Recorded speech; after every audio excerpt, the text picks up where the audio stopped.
Welcome to CMD news. నా పేరు కామాక్షి. ముందుగా నేటి వార్తా విశేషాలు. స్థానిక డాక్టర్లపై ఫైర్ అయిన కోవూరు ఎమ్మెల్యే వేమిరెడ్డి ప్రశాంతిరెడ్డి.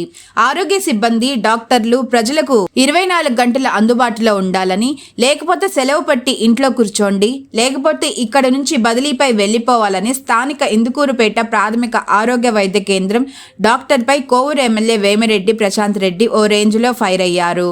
ఇందుకూరుపేట మండలంలోని స్థానిక ఎంపీడీఓ కార్యాలయంలో మండల సర్వసభ్య సమావేశంలో తొలిసారిగా ఎమ్మెల్యే హోదాలో అక్కడికి విచ్చేశారు.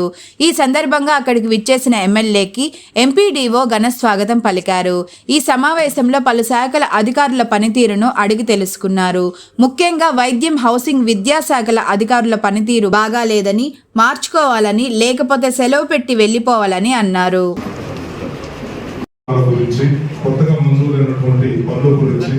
వాటి గురించి చర్చించుకొని సమీక్ష రివ్యూ చేసుకొని మనకి ముందుగా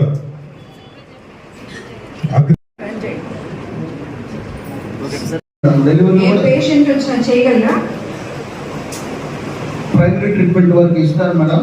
మరి ఏమైనా 108 ద్వారా మేము జీవీహెచ్కి కానీ ఆరోగ్యశ్రీ హాస్పిటల్ కానీ సిఎస్సికి కానీ రెఫర్ చేస్తాం మేడం. ఇదంతా కరెక్ట్ కాదు. యాక్చువల్గా నాకు ఇందుకూరుపేట హాస్పిటల్లో డాక్టర్ సరిగా ఉండట్లేదని చెప్పి కంప్లైంట్ వచ్చింది. ఎంతో మంది మహిళలు ఇబ్బంది పడుతున్నారు దానివల్ల. దానికోసం మీరు ఏం చేయగలరు? మేము అందుబాటులో ఖచ్చితంగా ఉంటున్నాం మేడం. ఇంకా అందుబాటులో లేరు కాబట్టి వాళ్ళు కంప్లైంట్ చేశారు. ఉంటే ఎందుకు చేస్తారు డాక్టర్స్ మీద?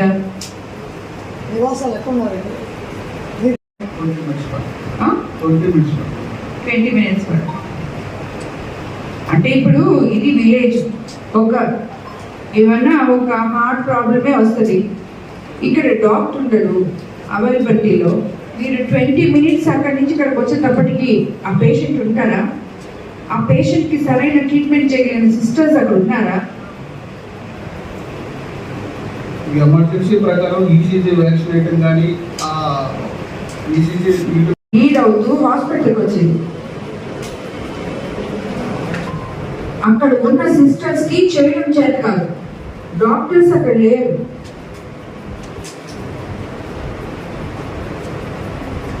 సో ఇలాంటి ప్రాబ్లమ్స్ జరుగుతున్నాయి కాబట్టి నేను ఇంత గట్టిగా అడుగుతున్నాను. మీకు అలా కాకుండా డాక్టర్స్ ఆన్ కాల్ మీద ఉన్నప్పుడు ఎంత దగ్గరలో ఉండాలో అలా ఉండడానికి ప్లాన్ చేయండి. అలా ఇందుకూరుపేటలో రెసిడెన్స్ లో మేము ఉండలేము అనేవాళ్ళు ఇక్కడి నుంచి ట్రాన్స్ఫర్ తీసుకొని వేరే దగ్గరికి వెళ్ళండి. ఎక్కడ సిటీలు ఉంటాయో, ఎక్కడ టౌన్లు ఉంటాయో అక్కడికి వెళ్ళండి. బట్ ఎవరైతే డ్యూటీలో ఉన్నారో, దేనికోసం అయితే పీసీ మనం పెట్టామో ప్రజల కోసం, వాళ్ళకి న్యాయం చేయండి. ఫస్ట్ ఎవరో ఒకరు పెట్టేసి మీరు వెళ్ళిపోయి ఇక్కడ పేషెంట్ వచ్చి ఆ పేషెంట్ ప్రాణం పోతే ఏం చేయాలి? ఎందుకు మనం గవర్నమెంట్ దగ్గర నుంచి జీతాలు తీసుకుంటున్నాం? ఆ మాత్రం వాళ్ళు ప్రైవేట్ హాస్పిటల్కి పోలేరా? 20 నిమిషాలు ఇక్కడి నుంచి నెల్లూరుకి వాళ్ళు పోలేరా? మీరు 20 నిమిషాల తర్వాత ఇక్కడికి వచ్చేటప్పటికి దాని మీద కొంచెం కేర్ తీసుకోండి.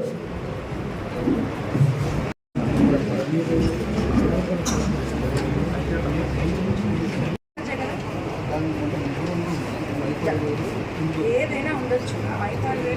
అప్పుడైతే మిగతా వాళ్ళు ఎక్కడ పోయారు? ఎందుకు రాలేదు? మీరు 11 o'clock హాస్పిటల్, 9 o'clock 9 o'clock రావాల్సిన 11 o'clock వస్తే ఎలా? 12 o'clock భోజనం సంతకాలు ఉన్నాయి సార్, కానీ 11 o'clock రన్ చేయండి. ఏ ఊరికి వెళ్ళినా, ఏ గ్రామానికి వెళ్ళినా ఇల్లు లేక ఎంతో మంది బాధపడుతున్నారు. ఇప్పుడే నేను ఇక్కడ పాములవారిపాలెం అని చెప్పి ఒక ఊరికి వెళ్ళడం జరిగింది. అండ్ అంతకుముందు ఇంకా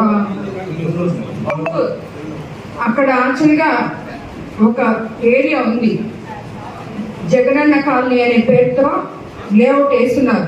45 ఇళ్ళు ఉన్నాయి, బేస్మెంట్ కట్టున్నారు. కానీ అది మోకాళ్ళ లోతు నీళ్లు ఉన్నాయని ఎవరు మాకు అక్కడ వద్దు అంటున్నారు. వీళ్ళు ఇచ్చిన ఇల్లు గత ప్రభుత్వంలో ఎలా ఇచ్చారంటే ఆల్రెడీ ఉన్న వాళ్ళకి ఇచ్చారు. సో వాళ్ళు ఇక్కడ సేఫ్గా ఉన్నారు. మేము అంత దూరం మేము పోలేము, మాకు ఇల్లు వద్దంటున్నారు.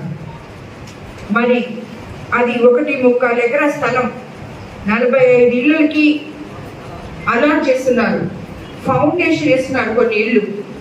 సో దాన్ని ఇప్పుడు ఏం చేయాలి, వాళ్ళు వద్దంటున్నారు. కాబట్టి ఇలాంటి సమస్యలు చాలా గ్రామాల్లో ఉన్నాయి. ఆ గ్రామంలో ఉన్న లీడర్స్ వాళ్ళని యాక్సెప్టెన్స్ చేపించి నిజంగా వాళ్ళకి ఇల్లు లేదు, ఇల్లు ఇప్పుడు కొంచెం దూరం ఉండొచ్చు, 45 ఇళ్ళు ఒక దగ్గర చేరితే అదే ఒక కాలనీ అవుతుంది, అదేం దూరం కాదు, మిగతా అన్ని అక్కడికి ఆటోమేటిక్గా అక్కడికి వెళ్ళిపోతాయి. కాబట్టి ఇలా అధికారులు కానీ విలేజెస్ లో ఉన్న నాయకులు కానీ ఫస్ట్ ఆ ఇచ్చిన దాన్ని, ఎందుకంటే అది మార్చికంతా మళ్ళీ వెళ్ళిపోతాయి, వచ్చింది మీరు మార్చ్ లోపల ఇల్లు కట్టుకోకపోతే అవన్నీ ప్యాక్ వెళ్ళిపోతాయి మళ్ళీ. కాబట్టి మీరు ఆ లోకల్ నాయకులతో మాట్లాడి అధికారులు నాయకులు సమన్వయపరచుకొని ఆ ఉన్న ప్లేస్ ఆల్రెడీ ఎవరికైతే మీరు ఏ పేర్లతో అయితే ఇచ్చున్నారో వాళ్ళకి ఇష్టమా, వాళ్ళు వచ్చి ఇల్లు కట్టుకుంటారా సరే, లేదా ఇల్లు లేక 1 కిలోమీటర్ దూరం కాదు 4 కిలోమీటర్ల దూరంలో ఇస్తే కూడా పోయి ఉండడానికి ఇల్లు కట్టుకున్న ప్రజలు ఎంతో మంది ఉన్నారు అదే ఊళ్ళో. కాబట్టి వాళ్ళకి న్యాయం చేయండి, వీళ్ళు తీసుకుంటే సరే, తీసుకోకపోతే వాళ్ళకి న్యాయం చేయండి. కానీ అది వదిలేసి వెనకాలకి పంపించేసి అవన్నీ మాత్రం చేయొద్దు. హౌసింగ్ వాళ్ళకి డిపార్ట్మెంట్ మొత్తం, నేను కాన్స్టిట్యున్సీలో మొత్తం ఇప్పుడు ఒక ఇందుకూరుపేట మండలంలోనే ఇలాంటివి నేను చెప్పిన ఇలాంటివి 500 ఇల్లు దాకా నోటీస్ చేస్తున్నారు. సో మొత్తం కాన్స్టిట్యున్సీలో కూడా నేను అందరికీ చెప్తున్నాను, మొత్తం కాన్స్టిట్యున్సీలో కూడా ఇలాంటివి రెక్టిఫై చేసి ఎవరైతే ఇల్లు లేకుండా నిజంగా అవస్థ పడుతున్నారో వాళ్ళకి ఆ ఇల్లు శాంక్షన్ చేయించారు. అంటే మార్చ్లో, ఫిబ్రవరి ఎండుకంతా ఇదంతా అయిపోవాలి.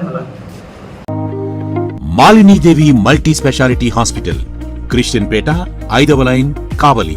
Doctor Battina Narendrababu, MBBS, MS, general and laparoscopic surgeon. మా హాస్పిటల్ నందు అందించు వైద్య సేవలు: లాప్రోస్కోపిక్ ద్వారా అపెండిసెక్టమీ, 24 గంటల కడుపు నొప్పికి చికిత్స, హెర్నియా మరియు పిత్తాశయంలో రాళ్లు తీయబడును, డెంగ్యూ, మలేరియా, టైఫాయిడ్, వాంతులు, విరోచనాలు మరియు అన్ని రకాల జనరల్ కేసులకు వైద్యం చేయబడును. పేగు రంధ్రం పడుట, పేగు మెలికపడుట, పేగుపూత, వర్బీజం, హెర్నియా, నరాలు ఉబ్బడం, హైడ్రోసిల్, థైరాయిడ్ ఆపరేషన్లు చేయబడును. పైల్స్, మొలలు, ఫిషర్, లూటీ, లైపోమా, కొవ్వుగడ్డలు, వీటికి చికిత్స చేయబడును. కడుపులో పేగుపూతకు ఎండోస్కోపిక్ చేయబడును. శరీరంలో ఇతర కురుపులకు వైద్యం చేయబడును. అన్ని రకాల పాయిజన్ కేసులు చూడబడును. పాము కాటు, తేలుకాటుకు ప్రత్యేక వైద్యం. మా హాస్పిటల్స్ ప్రత్యేకతలు: ICU, lab, AC and non AC rooms, 24 గంటలు మెడికల్ షాప్. అత్యవసర కేసులు అన్ని వేళలా చూడబడును. Malinidevi multi speciality hospital, Christian పేట, 5వ లైన్, కావలి. ఫోన్ నంబర్స్ 9398665676 మరియు 08626245167.